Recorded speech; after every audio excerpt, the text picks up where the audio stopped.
नमस्कार साथियों, आज मैं आपके सामने एक ऐसा प्रसंग लेकर के आया हूं जो आपके जीवन को छूते हुए निकलेगा। मनुस्मृति का एक ऐसा श्लोक है जो सबसे ज़्यादा प्रसिद्ध है।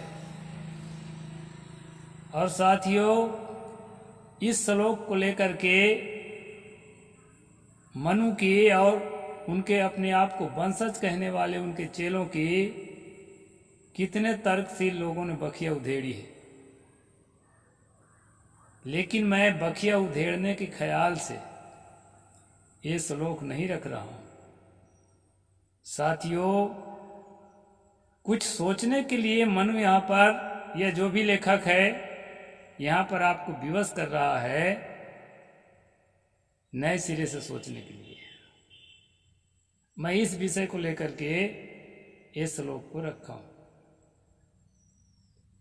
इस श्लोक के जो पहली पंक्ति है उसमें मोटिवेशन है। हालांकि गलत दिशा की ओर मोटिवेशन है, लेकिन है मोटिवेशन। और दूसरी पंक्ति की जो आखिरी अर्धाली है उसमें कुछ अच्छी बात भी आई है।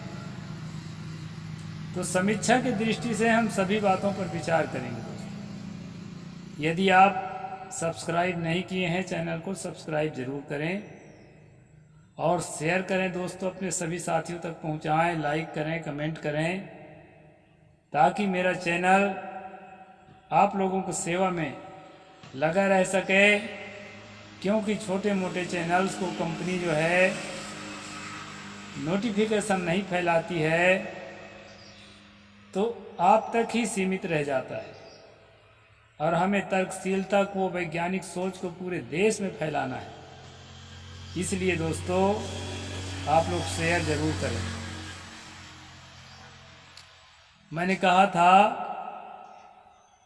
कि मनुस्मृति चैप्टर 5 श्लोका 56, 5वां अध्याय 56 नंबर श्लोक पर मैं चर्चा करूंगा। हालांकि इस पर मैं स्ट्रीम कर चुका हूं, लेकिन नए सिरे से इस पर सोचने के लिए आपको तैयार कर रहा हूं।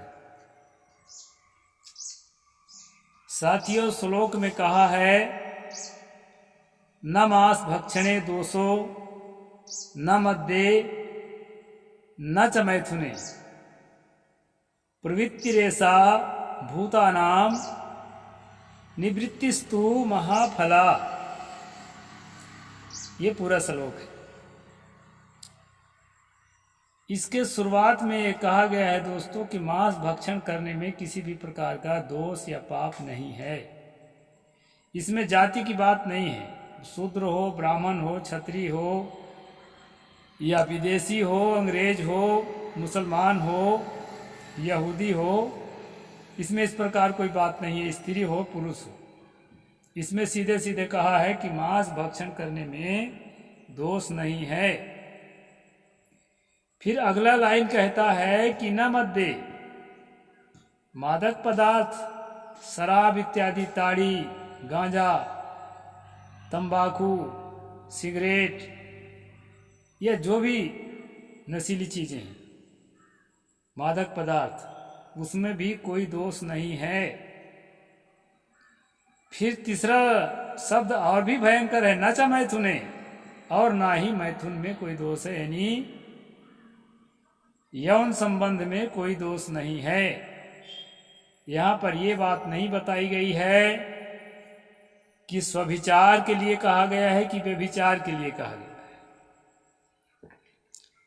साथियों, मैथुन का दो तरह संबंध होता है, एक स्वभिचार, एक व्यभिचार।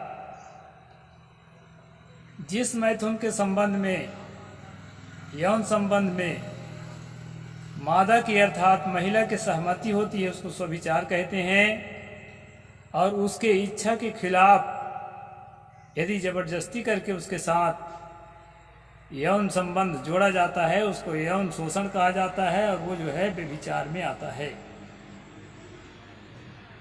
तो यहाँ पर मनु के अनुसार न मांस भक्षणे दोषो न मद्ये न च मैथुने।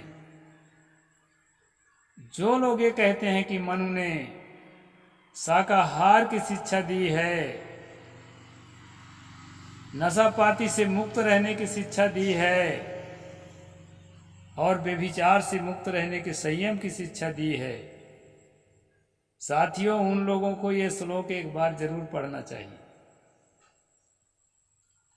मैं नंबर फिर बता देता हूं, अध्याय 5 श्लोक नंबर 56। दूसरे लाइन में बड़ी अच्छी बात कहता है, प्रवृत्ति रेसा भूता नाम, यह प्राणियों की प्रवृत्ति के अंतर्गत है। मदमस्त रहने की चाहत हर प्राणी में होती है। और आप डिस्कवरी चैनल देखे होंगे, जो भी कमजोर प्राणी होता है तो ताकतवर प्राणी उसको मारकर खाता है। यानी प्राणियों में यह प्रवृत्ति होती है मांस खाने की, अपने से कमजोर को सताने की। इसमें प्रवृत्ति रेसा भूता नाम ये बात कहा है। और जो है मैथुन की प्रवृत्ति तो होती ही होती है। एक बार नशा नहीं खाने वाला आपको मिल जाएगा, मांस नहीं खाने वाला मिल जाएगा, लेकिन मैथुन की प्रवृत्ति हर प्राणी में होती है, स्त्री में होती है, पुरुष में। लेकिन पुरुषों में आक्रामक प्रवृत्ति होती है। किसी भी प्राणी में आप देख सकते हैं, मादा जो है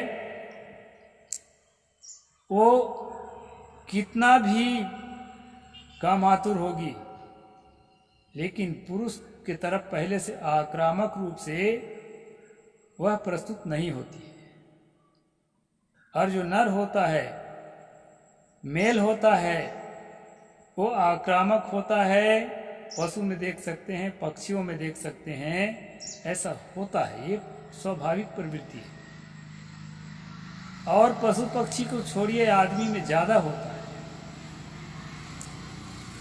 आप अपनी चढ़ती उम्र को याद करिए कि जब किसी लड़की के इर्द गिर्द होते थे, आपकी नजर कहाँ जाती थी? यदि ज्यादा भीड़ में खड़े हैं तो आपके हाथ किधर जाने के लिए चाहता था? आप बहुत ज्यादा संस्कारी घर के बच्चे होंगे तो अपने आंखों को नम करके, नीचे करके, अपने हाथों को सिकोड़ करके अपने आप को इस प्रवृत्ति से रोकने का प्रयास किया होगा। इस पर मैं विश्वास करता हूँ। लेकिन ये प्रवृत्ति आपके अंदर पैदा ही नहीं हुई होगी, इस बात पर मैं विश्वास नहीं करता हूँ। चाहे आप साधु ब्रह्मचारी हों हमारे जैसे, और चाहे आम आदमी। तो यहाँ मनु कहते हैं प्रवृत्ति रेसा भूतानाम, ये भूतों की अर्थात प्राणियों की स्वाभाविक प्रवृत्ति है। ये हर प्राणी में होता ही है। अब रही बात माहौल का प्रभाव, अच्छा शाकाहारी प्रभाव में जो बच्चा पलेगा बढ़ेगा, उसको मांस के प्रति घृणा होती है। यहाँ तक कि उसके सामने कोई मांस खाएगा ना, उसके बगल में वो सादा रोटी भी नहीं खा पाएगा, या हलवा पूड़ी भी नहीं खा पाएगा, कोई चीज़ नहीं खा पाएगा, इतनी घृणा होती है। एक माइंड सेट हो चुका रहता है। क्योंकि मैं ऐसे ही माहौल से निकल कर आया हूँ जहाँ मांस को, अंडा को और इस प्रकार मछली इत्यादि जो भी है नॉनवेज, इसको अत्यंत गंदा और घृणित पदार्थ के रूप में देखा जाता रहा। मैं आज तक हिम्मत नहीं कर सकता और ना करूँगा कि थोड़ा सा टेस्ट करके देखा जाए। तो दोस्तों, ये निर्मित प्रवृत्ति है, स्वाभाविक प्रवृत्ति नहीं है। हमारी जो ये प्रवृत्ति है ये निर्मित प्रवृत्ति है। स्वाभाविक प्रवृत्ति जो है हर पशु पक्षियों में लगभग मिलती जुलती होती है। इसलिए मांसाहारी लोगों को मैं तो कई बार कहता हूँ कि जो आम पशु पक्षी हैं उनमें और मांसाहारी मनुष्यों में बहुत ज़्यादा प्रवृत्ति का या मानसिकता का अंतर नहीं होता है। मानवीय संवेदना का जो संस्कार होता है दोस्तों, तथागत बुद्ध ने कहा अपने से उपमा करो, अपने साथ तौलो, अत्तानंग उपमं कत्वा, अपने से उपमा करके न हन्ये न घातये, किसी को चोट मत पहुंचाओ और किसी को जान से मत मारो। तो साथियों, हमारे अंदर एक सुप्त संवेदना होती है जो किसी भी प्राणियों को मारने से, किसी को दुख पहुंचाने से स्वयं दुखी होती है। ये सुप्त संवेदना होती है। मुझे याद है हमारे खेत में जब फसल पक जाती थी, धान का फसल, और खेत में जो गड्ढे गड्ढे रहते हैं उसमें पानी भरा रहता था। आजकल तो केमिकल का ज़्यादा प्रयोग होने से ऐसा नहीं होता, लेकिन पहले होता था। उसमें कुछ मछलियाँ आ जाती थी। हम मछली नहीं खाने वाले होने के नाते उसमें से मछलियों को निकाल कर मैं खाने वालों को दे देता था। दया भाव इस तरह से जागृत नहीं थी। और जब समझ विकसित हुई दोस्तों, तो मछलियों को निकाल करके बगल के जुहिला नदी जो है, अच्छी नदी है, सदाबहार 12 महीने वाली, उसमें डालने लगा। तो न मांस भक्षणे 200 जो लिखा है, वो उसी परिस्थिति में उस समय जो है मानसिक रूप से मनुष्य उतना ही विकसित रहे जिस समय मनु ने इस किताब को लिखा, इसलिए ऐसा लिखा। और मस्त रहने का भाव तो रहता है कि मस्ती के लिए कोई चीज मिल जाए, उदासी लगती है तो आदमी जो है कोई ऐसी चीज ले लेता है जिससे उसको थोड़ा सा फ्रेशनेस लगने लगता है। इसी सिलसिले में दोस्तों नशीली चीजें आती हैं। चाय से शुरू होती है, हम लोग चाय भी नहीं पीते हैं, लेकिन चाय से शुरू होती है। जब आपको सैडनेस फील हो कभी भी, और आप 1 कप चाय पी लें या 1 कप कॉफ़ी पी लें, तो फ्रेशनेस लगेगा, कुछ टाइम के लिए बड़ा अच्छा फील होगा। तो मदमस्त रहने का, खुश रहने का, मग्न रहने का जो भाव है हर प्राणी में होता है। और मनुष्य एक चिंतनशील प्राणी है, इसलिए वो जो है खोजी प्राणी है, इसलिए ऐसी चीज़ों की खोज कर लेता है जिससे ऐसी स्थिति में वो अपने मन को फिट रख सके। और इसी खोज के तहत सारी नशीली चीज़ों को खोज निकाला। साथियों, कोई भी दवाई की अच्छाइयों को हम खोजते हैं और लॉन्च कर देते हैं। जैसे कोरोना वायरस के जो वैक्सीन को लॉन्च कर दिया गया, और आज उसके दुष्परिणामों को देख रहे हैं। जिस समय नशे की खोज की गई होगी उस समय मदमस्ती की चीज समझी गई होगी, और इसलिए उसको बुरा नहीं माना गया था। और इसी दृष्टि से यहाँ उसको भी दोषपूर्ण नहीं बताया है। मुझे ऐसा लगता है, अगर आपको ऐसा ना लगता हो तो कमेंट में अपना राय जरूर दें। और ना मैथुने, अब मैं ले चलता हूं आपको जंगली परिवेश में। जंगली क्षेत्रों में दोस्तों काम वासना, यहाँ तक कि व्यभिचार बलात्कार एक आम चीज है। न उसको मीडिया में सुनने को पाएंगे आप, न उसको पुलिस में जाते हुए देखेंगे। कभी ऐसी घटना घटती है तो उसको वहीं रफा दफा कर दिया जाता है। चलो बच्चे हैं, गलती हो गई। या बड़े भी गलती किया है तो मन के बहाव में आके गलती किया है, उसको दंडित करके वहीं रफा दफा कर देती है। लेकिन अब सब जागने लगे हैं और ऐसा अब कम होने लगा है। इस प्रकार इन 3 तरह की बातें जो महापाप मानी जाती हैं, इनको दोष रहित बताया है मनु ने। इससे मैं कह सकता हूं कि जंगल राज, जंगली जीवन के समय में जब मनुष्य की सोच विकसित नहीं थी, उस समय इन्होंने ऐसा सोचा और लिखा। क्योंकि यहां लिखा है पृथ्वीरेशा भूता नाम, प्राणियों की ये स्वाभाविक प्रवृत्तियां हैं। लेकिन दोस्तों, एक बात के लिए मैं मनु को यहां पर धन्यवाद देना चाहूंगा कि अंतिम अर्धाली में लिखते हैं निवृत्तिस्तु महाफला। यदि कोई मनुष्य इन प्रवृत्तियों से अपने आप को मुक्त करता है तो वो महान फल प्राप्त करता है। ये आखिरी समझ लीजिए पूरा प्रश्न है और आखिरी अर्धाली इसका उत्तर है। यहाँ पर मनु कुछ निर्दोष हो जाते हैं। हालांकि इस तरह मोटिवेशन करना अच्छा आज के युग में नहीं माना जाता, लेकिन एक मनोवैज्ञानिक दृष्टि से आदमी का मन ऐसा होता है। कोई नई युवक नई युवती बॉयफ्रेंड गर्लफ्रेंड बनाता है कॉलेज लाइफ में, या आंखें भटकती है, नज़र भटकती है, किसी पर मन आ जाता है, किसी को किसी भी तरह से ऑफर करता है, प्रपोज करता है, इन सारी बातों का आखिरी परिणाम क्या है? ये सब बातों का दोस्तों आखिरी परिणाम है यौन संबंध। तो ये तो स्वाभाविक प्रवृत्ति है, इसको कोई नकार नहीं सकता। लोक मर्यादा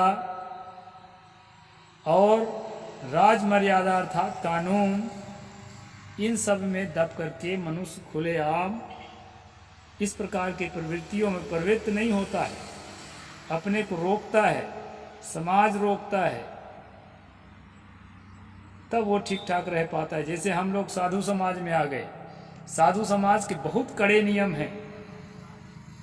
इसका अर्थ ये नहीं है कि मन की प्रवृत्तियां जो है जिस दिन से लंगोटी बांधे उस दिन से सब शांत हो जाती है। वही हाड़ मांस का शरीर है दोस्तों, और वही अन्न पानी हम भी खाते पीते हैं। शब्दों के द्वारा, भावनाओं के द्वारा, उपदेशों के द्वारा, मोटिवेशन के द्वारा एक तरह से माइंड सेट किया जाता है, अपने मन को वैसा बनाया जाता है। तब मन जो है अपने पशु प्रवृत्ति से, स्वाभाविक प्रवृत्ति से ऊपर उठकर कुछ नई बात सोचता है और पूर्ण ब्रह्मचर्य का पालन करने के लिए अपने आप को तैयार करता है, मांसाहार से अपने आप को मुक्त रखने के लिए तैयार करता है, नशीले पदार्थों से अपने आप को मुक्त रखने के लिए तैयार करता है। इस काम के लिए मनु का ये अंतिम जो अर्धाली है, निवृत्तस्तु महाफला,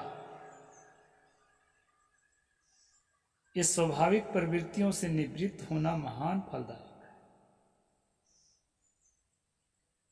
तो साथियों, इस श्लोक को मैं नए सिरे से विचार करने की दृष्टि से यहां रखा हूं। मैं मनु का पैरोकार नहीं हूं और न किसी का पैरोकार। एक श्रुति में एक श्लोक आया है, उसको रख देता हूं, हालांकि ज्यादा ना हो जाए टाइम। यथा संकल्पो भवति तत्कृतुर्भवति, यत् कृतुर्भवति तत्कर्म कुरुते, यत् कर्म कुरुते तदभि संपद्यते। ये श्लोक है। इसमें कहा है हमारे अंदर जो कामनाएं उठती हैं, कामनाओं के आधार पर हमारे अंदर एक आत्मविश्वास जागता है कि जैसी कामना है वैसा मैं कर सकता हूं। इसको कृतुर कहते हैं, कृतित्व। तत्कृतुर्भवति। फिर कहते हैं यत् कृतुर्भवति, जैसा जो है हमारा कृतु बन जाता है, अर्थात ऐसा कर सकने के लिए एक अहंकार जाग जाता है, एक भीतर से ऐसा विश्वास जाग जाता है कि मैं ऐसा तो कर ही सकता हूं। यत् कृतुर्भवति तत्कर्म कुरुते, फिर वह कर्म में प्रवृत्ति ले लेता है, और यत् कर्म कुरुते तदभि संपद्यते, जैसा वह कर्म करता है उसके अनुसार जो है उसका परिणाम आता है। तो ये वाला श्लोक जो है दोस्तों, इस श्लोक के मनु के जो श्लोक नाम भक्षणे दोषो न मध्य न च मैथुने, ये जो ऊपर की जो प्रवृत्ति रेशा भूता नाम तक, ये आदमी को वैसा मोटिवेट कर देता है, और आखिरी वाला जो अर्धाली है उसमें शायद ही कोई ध्यान दे। और जो है आज धार्मिक कथा बाँचने वाले लोग, धर्म के मार्ग पर चलने वाले लोग, अपने आप को साधु सन्यासी और महामंडलेश्वर शंकराचार्य आदि क्या क्या जगत गुरु कहलाने वाले लोग आज इन्हीं श्लोकों को पढ़ पढ़ करके और जेलों में ठूंसे जा रहे हैं। मांस खा लें तो एक बार उनको छोड़ दिया जाएगा, क्योंकि मांस खाने पर संविधान में कोई इस तरह कोई कानून नहीं है कि उस पर रोक लगाया जाए।